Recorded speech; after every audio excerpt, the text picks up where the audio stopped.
Siyabingelela emagumbini amane omhlaba, siyabingelela eMpumalanga, siyabingelela eNingizimu, eNyakatho. Umprofethi uNgcobo lona by far by force.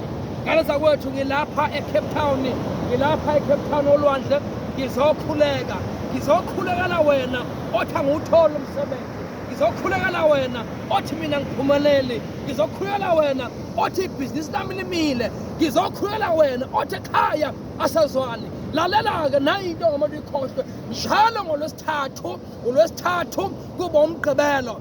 Umgqibelo sinebhavu lokuphakamisa ihlahla, sinebhavu eliphakamisa ibhizinisi, sinebhavu elibuyisa ihlahla lakho kuzalwa.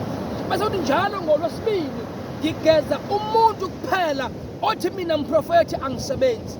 Njalo ngolwesibili othi mina mprofethi angisebenzi. Profethi umsebenzi 5 years ngimaketha ngiwutholi. Lalela, ngiphathele u307 randi uze kimi laphana eside C eunit 4 ngikugeze ngikubambe ngale zandla uthole umsebenzi uphumelele bese uyabuya uzobonga ukuzwakhe ngo307 randi ngizokunikeza umsebenzi wakho kuthi ngesonto every Sunday sinebhavu. Nkosi yami leli bhavu bomama wozani bomama, uyazazi mama unenkinga, amadoda uyawathola wahlale.